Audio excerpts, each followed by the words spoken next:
ಓಂ ಶಾಂತಿ. ಶಿವ ತಂದೆಯ ಮಧುರ ಮಹಾವಾಕ್ಯ. ಮುರುಳಿಗೆ ದಿನಾಂಕ 15/3/2024. ಪ್ರಾತಃ ಮುರುಳಿ ಬಾಪ್ದಾದ ಮಧುಬನ. ಮಧುರ ಮಕ್ಕಳೇ, ಜ್ಞಾನಸಾಗರ ತಂದೆಯು ನಿಮಗೆ ರತ್ನಗಳ ತಟ್ಟೆಗಳನ್ನು ತುಂಬಿ ತುಂಬಿ ಕೊಡುತ್ತಾರೆ. ಎಷ್ಟು ಬೇಕೋ ಅಷ್ಟು ನಿಮ್ಮ ಜೋಳಿಗೆಯನ್ನು ತುಂಬಿಸಿಕೊಳ್ಳಿ. ಎಲ್ಲ ಚಿಂತೆಗಳಿಂದ ನಿಶ್ಚಿಂತರಾಗಿ ಬಿಡಿ. ಮಧುರ ಮಕ್ಕಳೇ, ಜ್ಞಾನಸಾಗರ ತಂದೆಯು ನಿಮಗೆ ರತ್ನಗಳ ತಟ್ಟೆಗಳನ್ನು ತುಂಬಿ ತುಂಬಿ ಕೊಡುತ್ತಾರೆ. ಎಷ್ಟು ಬೇಕೋ ಅಷ್ಟು ನಿಮ್ಮ ಜೋಳಿಗೆಯನ್ನು ತುಂಬಿಸಿಕೊಳ್ಳಿ. ಎಲ್ಲ ಚಿಂತೆಗಳಿಂದ ನಿಶ್ಚಿಂತರಾಗಿ ಬಿಡಿ. ಪ್ರಶ್ನೆ: ಜ್ಞಾನ ಮಾರ್ಗದ ಯಾವ ಮಾತನ್ನು ಭಕ್ತಿ ಮಾರ್ಗದಲ್ಲಿಯೂ ಇಷ್ಟಪಡುತ್ತಾರೆ? ಜ್ಞಾನ ಮಾರ್ಗದ ಯಾವ ಮಾತನ್ನು ಭಕ್ತಿ ಮಾರ್ಗದಲ್ಲಿಯೂ ಇಷ್ಟಪಡುತ್ತಾರೆ? ಉತ್ತರ: ಸ್ವಚ್ಛತೆ. ಜ್ಞಾನ ಮಾರ್ಗದಲ್ಲಿ ತಾವು ಮಕ್ಕಳು ಸ್ವಚ್ಛವಾಗಿರುತ್ತೀರಿ. ತಂದೆಯು ನಿಮ್ಮ ಮೈಲಿಗೆ ವಸ್ತ್ರಗಳನ್ನು ಸ್ವಚ್ಛ ಮಾಡಲು ಬರುತ್ತಾರೆ. ಆತ್ಮವು ಯಾವಾಗ ಸ್ವಚ್ಛ ಅರ್ಥಾತ್ ಪಾವನವಾಗಿ ಬಿಡುತ್ತದೆಯೋ ಆಗ ಮನೆಗೆ ಹೋಗುವ ಹಾರುವ ರೆಕ್ಕೆಗಳು ಬಂದು ಬಿಡುತ್ತವೆ. ಭಕ್ತಿಯಲ್ಲಿಯೂ ಸಹ ಸ್ವಚ್ಛತೆಯನ್ನು ಬಹಳ ಇಷ್ಟಪಡುತ್ತಾರೆ. ಸ್ವಚ್ಛವಾಗುವುದಕ್ಕಾಗಿ ಗಂಗೆಯಲ್ಲಿ ಹೋಗಿ ಸ್ನಾನ ಮಾಡುತ್ತಾರೆ. ಆದರೆ ನೀರಿನಿಂದ ಆತ್ಮವು ಸ್ವಚ್ಛವಾಗಲು ಸಾಧ್ಯವಿಲ್ಲ. ಓಂ ಶಾಂತಿ. ಮಧುರಾತಿ ಮಧುರ ಮಕ್ಕಳೇ, ನೀವು ನೆನಪಿನ ಯಾತ್ರೆಯನ್ನು ಮರೆಯಬಾರದು. ಮುಂಜಾನೆಯ ಸಮಯದಲ್ಲಿ ಹೇಗೆ ಶಾಂತವಾಗಿರುವ ಅಭ್ಯಾಸ ಮಾಡುತ್ತೀರಿ? ಮಾತನಾಡುವುದಿಲ್ಲ, ಏಕೆಂದರೆ ಅದು ನಿರ್ವಾಣಧಾಮದಲ್ಲಿ ಹೋಗುವ ಯುಕ್ತಿಯಾಗಿದೆ. ಪಾವನರಾಗದ ಹೊರತು ನೀವು ಮಕ್ಕಳು ಹೋಗಲು ಸಾಧ್ಯವಿಲ್ಲ, ಹಾರಲು ಸಾಧ್ಯವಿಲ್ಲ. ಇದು ಸಹ ನಿಮಗೆ ತಿಳಿದಿದೆ. ಯಾವಾಗ ಸತ್ಯಯುಗವಾಗುತ್ತದೆಯೋ ಆಗ ಅನೇಕ ಆತ್ಮಗಳು ಹಾರಿ ಪರಮಧಾಮಕ್ಕೆ ಹೋಗುತ್ತಾರೆ. ಈಗಂತೂ ಎಷ್ಟು ಕೋಟಿ ಆತ್ಮಗಳಿದ್ದಾರೆ. ಆದರೆ ಸತ್ಯಯುಗದಲ್ಲಿ ಕೆಲವು ಲಕ್ಷಗಳಷ್ಟು ಆತ್ಮಗಳೇ ಅಲ್ಲಿ ಇರುತ್ತಾರೆ. ಉಳಿದೆಲ್ಲರೂ ಪರಮಧಾಮದಲ್ಲಿ ಇರುತ್ತಾರೆ. ಅವಶ್ಯಕವಾಗಿ ಯಾರೋ ಬಂದು ರೆಕ್ಕೆಗಳನ್ನು ನೀಡುತ್ತಾರಲ್ಲವೇ? ಈ ನೆನಪಿನ ಯಾತ್ರೆಯಿಂದಲೇ ಆತ್ಮವು ಪವಿತ್ರವಾಗಿ ಬಿಡುತ್ತದೆ. ಇದರ ವಿನಃ ಪಾವನರಾಗಲು ಮತ್ಯಾವುದೇ ಉಪಾಯವಿಲ್ಲ. ಪತಿತ ಪಾವನ ಒಬ್ಬ ತಂದೆಗೆ ಹೇಳುತ್ತಾರೆ. ಮತ್ತೆ ಅವರನ್ನು ಕೆಲವರು ಈಶ್ವರನೆಂತಲೂ ಕೆಲವರು ಪರಮಾತ್ಮನೆಂತಲೂ ಅಥವಾ ಭಗವಂತನೆಂದು ಹೇಳುತ್ತಾರೆ. ತಂದೆಯು ಒಬ್ಬರೇ ಆಗಿದ್ದಾರೆ, ಅನೇಕರಲ್ಲ. ಎಲ್ಲ ಆತ್ಮಗಳಿಗೆ ಒಬ್ಬರೇ ತಂದೆಯಾಗಿದ್ದಾರೆ.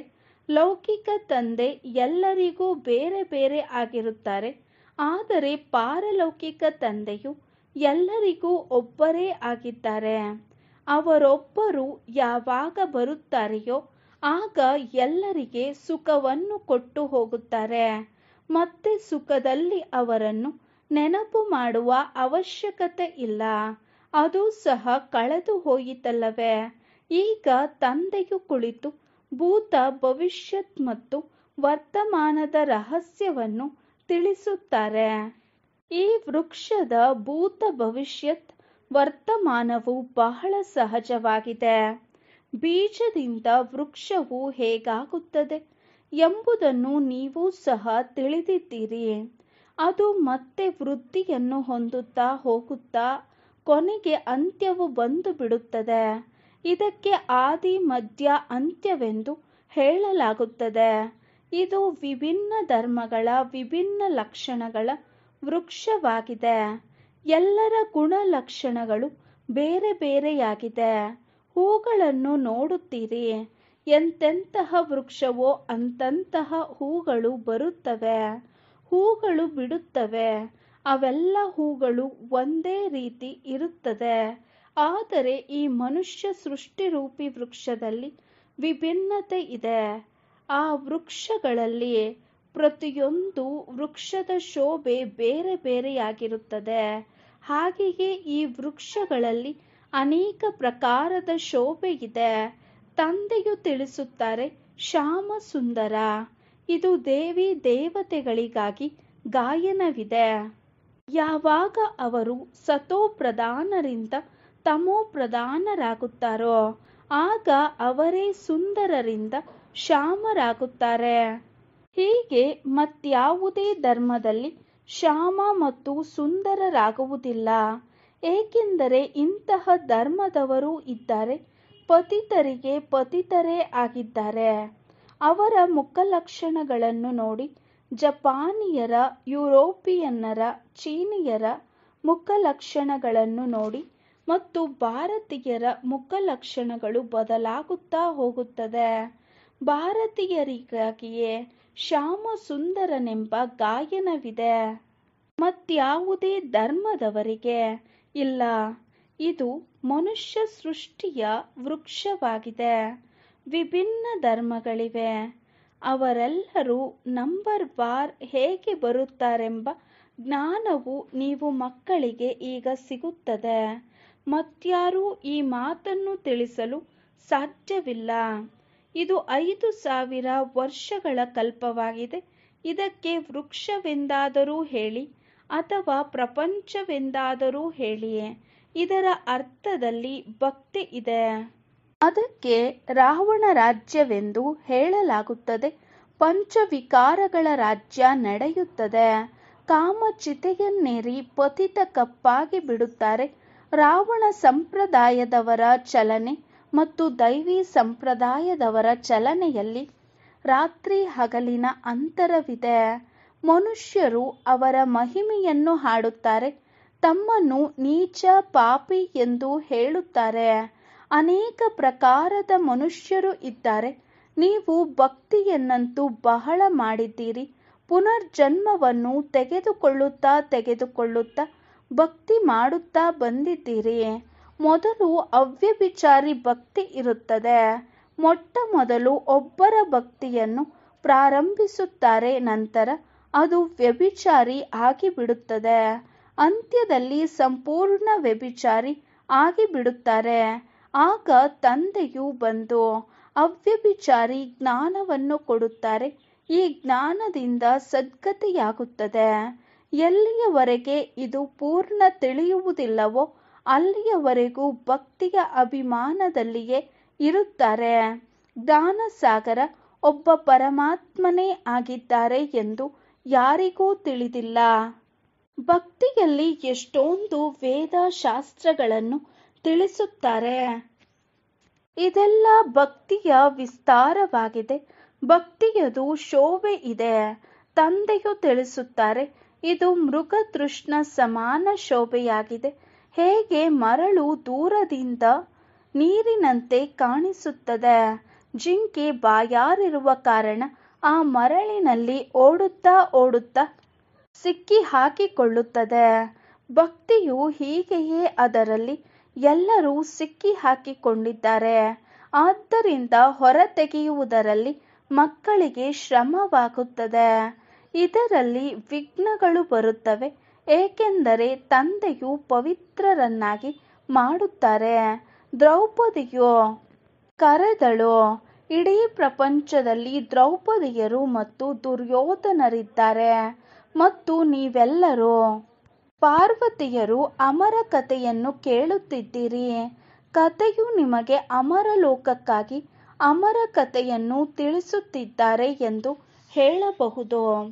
ಇದು ಮೃತ್ಯು ಲೋಕವಾಗಿದೆ. ಇಲ್ಲಿ ಅಕಾಲ ಮೃತ್ಯು ಆಗುತ್ತಿರುತ್ತದೆ. ಕುಳಿತಿದ್ದಂತೆಯೇ ಹೃದಯಾಘಾತ ಆಗಿಬಿಡುತ್ತದೆ.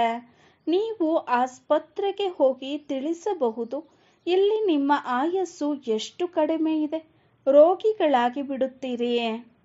ಸತ್ಯಯುಗದಲ್ಲಿ ಕಾಯಿಲೆಗಳು ಇರುವುದೇ ಇಲ್ಲ. ಭಗವಾನುವಾಚ, ತಮ್ಮನ್ನು ಆತ್ಮನೆಂದು ತಿಳಿಯಿರಿ. ತಂದೆಯಾದ ನನ್ನನ್ನು ನೆನಪು ಮಾಡಿ ಅನ್ಯರೊಂದಿಗಿನ ಮಮತ್ವವನ್ನು ಕಳೆಯಿರಿ. ಆಗ ನಿಮ್ಮ ವಿಕರ್ಮಗಳು ವಿನಾಶವಾಗುತ್ತದೆ ಮತ್ತೆಂದು ರೋಗಿಗಳಾಗುವುದಿಲ್ಲ. ಕಾಲವು ಕಬಳಿಸುವುದಿಲ್ಲ. ದೀರ್ಘಾಯಸ್ಸು ಇರುತ್ತದೆ. ಈ ದೇವತೆಗಳ ಆಯಸ್ಸು ದೀರ್ಘವಾಗಿತ್ತಲ್ಲವೇ? ಅಂದ ಮೇಲೆ ಅಂತಹವರು ಎಲ್ಲಿಗೆ ಹೋದರು? ಪುನರ್ಜನ್ಮವನ್ನು ತೆಗೆದುಕೊಳ್ಳುತ್ತಾ ಆಯಸ್ಸು ಕಡಿಮೆಯಾಗಿ ಬಿಡುತ್ತದೆ. ಇದು ಸುಖ ದುಃಖದ ಆಟವಾಗಿದೆ. ಇದನ್ನು ಯಾರೂ ತಿಳಿದುಕೊಂಡಿಲ್ಲ. ಎಷ್ಟೊಂದು ಮೇಳಗಳಾಗುತ್ತವೆ. ಕುಂಭಮೇಳದಲ್ಲಿ ಅನೇಕರು ಸ್ನಾನ ಮಾಡಲು ಹೋಗಿ ಒಂದೆಡೆ ಸೇರುತ್ತಾರೆ. ಆದರೆ ಅದರಿಂದೇನೂ ಲಾಭವಿಲ್ಲ. ಪ್ರತಿನಿತ್ಯವೂ ನೀವು ಸ್ನಾನ ಮಾಡುತ್ತೀರಿ ಅಂದಾಗ ನೀರು ಎಲ್ಲ ಕಡೆ ಸಾಗರದಿಂದಲೇ ಬರುತ್ತದೆ. ಎಲ್ಲದಕ್ಕಿಂತ ಒಳ್ಳೆಯ ನೀರು ಬಾವಿಯದ್ದಾಗಿರುತ್ತದೆ. ನದಿಗಳಲ್ಲಂತೂ ಕಸ ಬೀಳುತ್ತಿರುತ್ತದೆ. ಬಾವಿಯ ನೀರು ಸ್ವಾಭಾವಿಕವಾಗಿ ಶುದ್ಧವಾಗಿರುತ್ತದೆ. ಆದ್ದರಿಂದ ಅಂತಹ ನೀರಿನ ಸ್ನಾನ ಮಾಡುವುದು ಬಹಳ ಚೆನ್ನಾಗಿರುತ್ತದೆ. ಭಕ್ತಿ ಮಾರ್ಗದಲ್ಲಿಯೂ ಸ್ವಚ್ಛತೆಯನ್ನು ಇಷ್ಟಪಡುತ್ತಾರೆ.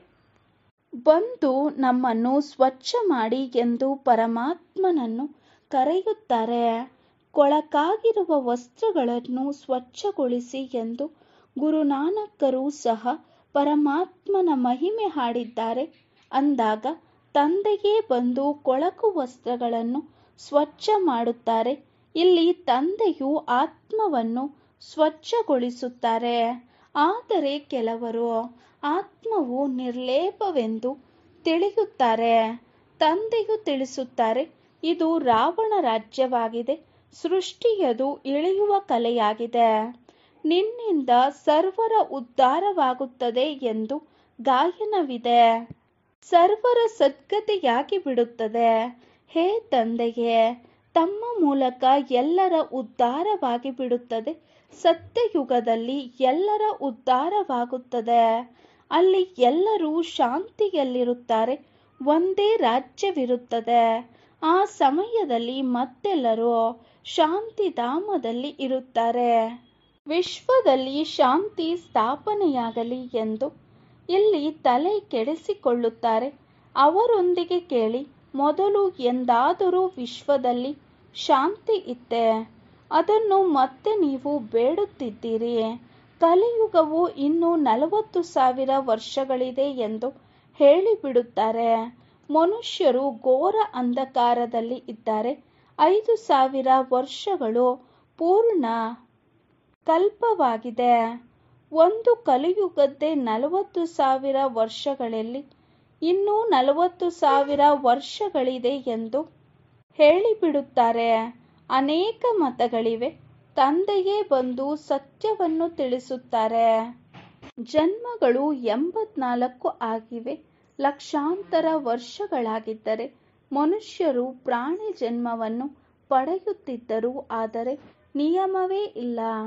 ಮನುಷ್ಯರೇ 84 ಜನ್ಮಗಳನ್ನು ತೆಗೆದುಕೊಳ್ಳುತ್ತಾರೆ. ಅದರ ಲೆಕ್ಕವನ್ನು ತಂದೆಯು ತಿಳಿಸುತ್ತಾರೆ. ಈ ಜ್ಞಾನವನ್ನು ನೀವು ಮಕ್ಕಳೇ ಧಾರಣೆ ಮಾಡಬೇಕಾಗಿದೆ.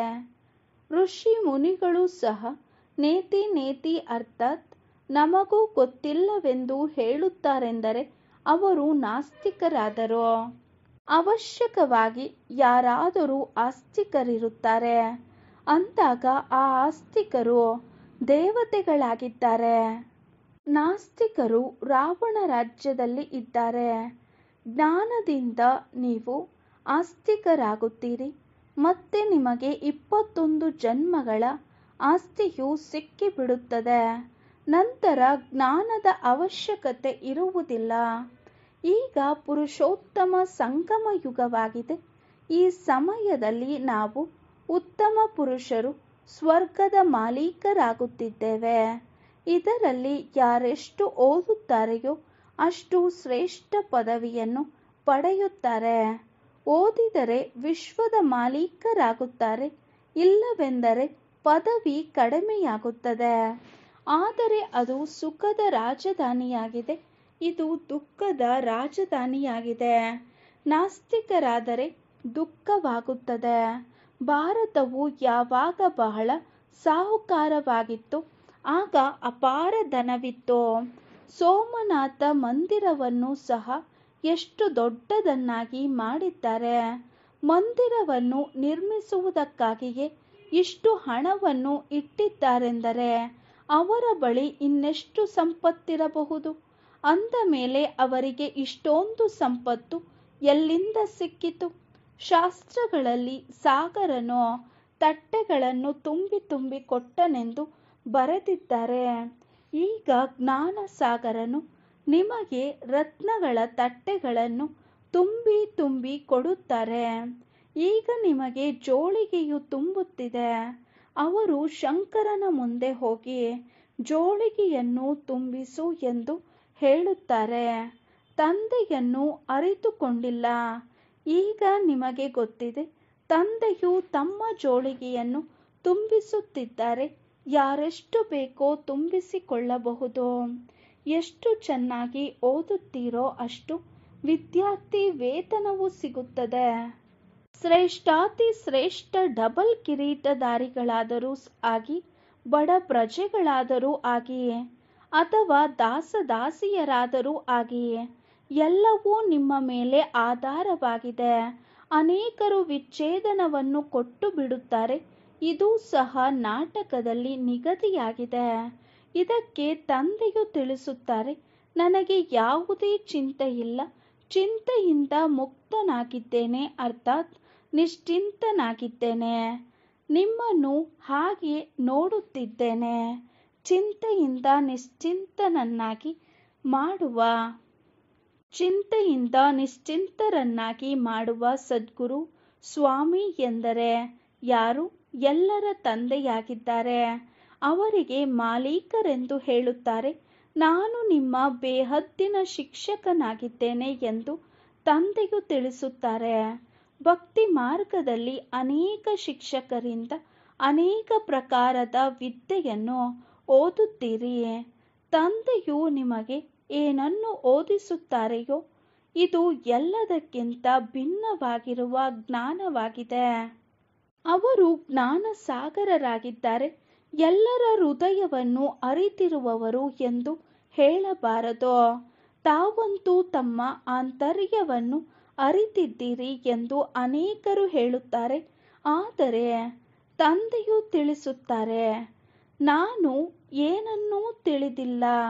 ನಾನು ಕೇವಲ ನೀವು ಮಕ್ಕಳಿಗೆ ಓದಿಸಲು ಬರುತ್ತೇನೆ. ನೀವು ಆತ್ಮರು ತಮ್ಮ ಸಿಂಹಾಸನದ ಮೇಲೆ ವಿರಾಜಮಾನರಾಗಿದ್ದೀರಿ. ನಾನು ಸಹ ಈ ಸಿಂಹಾಸನದ ಮೇಲೆ ಕುಳಿತುಕೊಂಡಿದ್ದೇನೆ. ಆತ್ಮವು ಎಷ್ಟು ಸೂಕ್ಷ್ಮ ಬಿಂದುವಾಗಿದೆ ಎಂಬುದನ್ನು ಯಾರೂ ತಿಳಿದುಕೊಂಡಿಲ್ಲ. ಆದ್ದರಿಂದಲೇ ತಂದೆಯು ತಿಳಿಸುತ್ತಾರೆ, ಮೊದಲು ಆತ್ಮವನ್ನು ತಿಳಿಯಿರಿ, ನಂತರ ತಂದೆಯನ್ನು ತಿಳಿಯುತ್ತೀರಿ. ತಂದೆಯು ಮೊಟ್ಟ ಮೊದಲು ಆತ್ಮದ ಜ್ಞಾನವನ್ನೇ ತಿಳಿಸುತ್ತಾರೆ. ಆದರೆ ತಂದೆಯ ಪರಿಚಯವನ್ನು ಕೊಡುತ್ತಾರೆ. ಭಕ್ತಿ ಮಾರ್ಗದಲ್ಲಿ ಸಾಲಿಗ್ರಾಮಗಳನ್ನು ತಯಾರು ಮಾಡಿ ಪೂಜೆ ಮಾಡಿ ಮತ್ತೆ ಸಮಾಪ್ತಿ ಮಾಡುತ್ತಾರೆ.